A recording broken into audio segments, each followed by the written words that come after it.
For every opinion or belief someone may hold, there will be another party who just as strongly oppose that idea.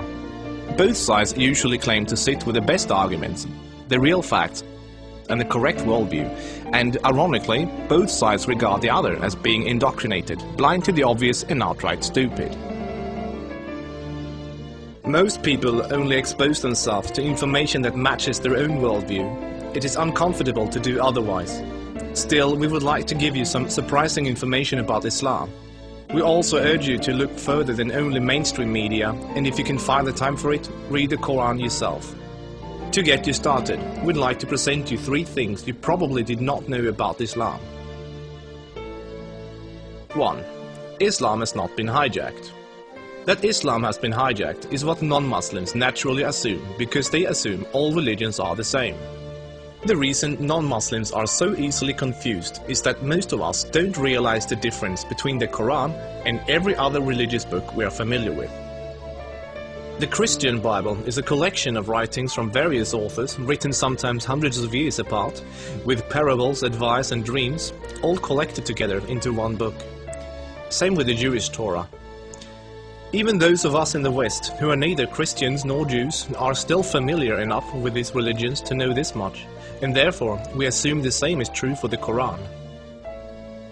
But the Quran is only one book written by one man in his own lifetime. It is meant to be taken literally, and it is not full of symbolism or vague analogies. It is mostly direct commands. Of course, the Quran contains contradictory statements, just like other religious books. But the Quran itself provides the reader with a way to know what to do with the contradictions. It's explained in the Quran that if you have 2 passages that contradict each other, the one written later supersedes the one written earlier. Most Westerners are unaware that the peaceful, tolerant passages were written early in Muhammad's prophetic career. According to the Quran, those passages have been abrogated by later, more violent and less tolerant passages. So, when most Westerners hear jihadists quoting violent passages from the Quran, and then peaceful Muslims quoting peaceful passages, they interpret that the way they would if someone was quoting the Bible or the Torah. They think to themselves, oh, there must be many different and contradictory passages, like there are in other religious books, so Muslims can pick and choose what they like and justify whatever actions they want to take. But the Quran is nothing like that. There is no picking and choosing. It says very explicitly and in no uncertain terms that a Muslim must not alter or ignore any part of its very clear and direct message, or they will burn in a fiery torment forever.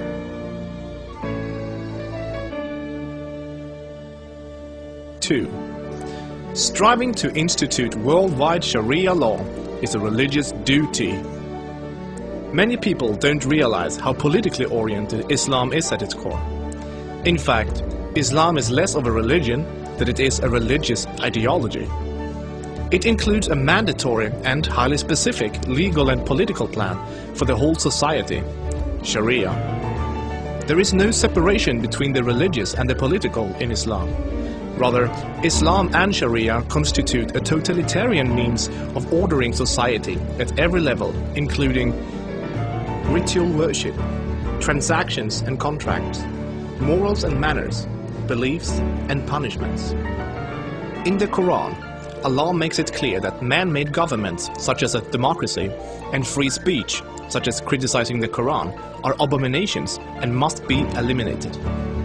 The modern expression creeping Sharia is used to describe the slow, deliberate and methodical advance of Islamic law in non-Muslim countries. Official Sharia courts already operate in the UK, handling cases ranging from divorce and financial disputes to domestic violence. Attempts to introduce Sharia in the legal system in Germany, Sweden and other European countries are ongoing.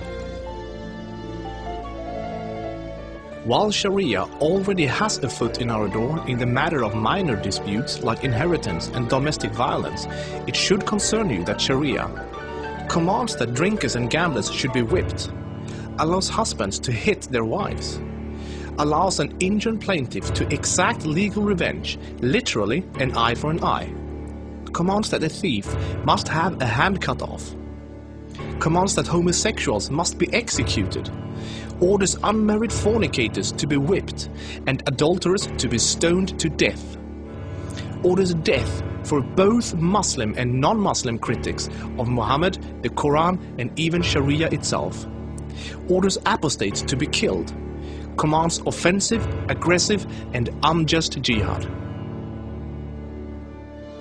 As written in the Quran, Sharia is the law of Allah. Any other form of government is a sin.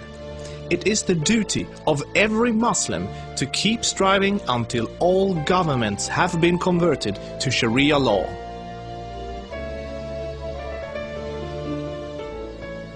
Three, Muslims are allowed to deceive non-Muslims if it helps Islam. For non-Muslims, this principle, called taqiyya, is another surprising concept of Islam. While most other religions speak highly of truthfulness, the Quran instructs Muslims to lie to non-Muslims about their beliefs and their political ambitions to protect and spread Islam. There are many examples of today's Islamic leaders saying one thing in English for the Western press and then saying something entirely different to their own followers in Arabic a few days later.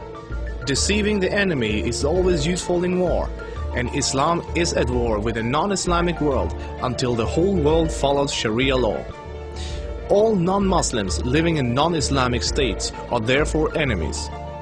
So deceiving Westerners is totally acceptable, even encouraged, if it can forward the goals of the spread of Islam. As a recent example, the Islamic American Relief Agency were seemingly raising money for orphans, but in fact giving the money to terrorists. They deceived good-hearted Western infidels into giving money to organizations that were actively killing Western infidels. Do the research yourself, this is not an isolated case. Islam as a religion of peace. Muslim organizations worldwide often declare that Islam is a religion of peace. But what does that really mean? It seems easy for a Muslim to quote a peaceful verse from the early parts of the Quran, while, by following the principle of taqiyya, neglecting to mention the fact that it has been officially abrogated by later, more violent verses. According to the Quran, the world will be at peace only when Islam and Sharia reign in every country, and never until then. This is why every Muslim can truthfully say that Islam is a religion of peace. If any of these points took you by surprise, then there is surely much more you still don't know. This subject will affect you in the near future, so take the chance to inform yourself now before it does.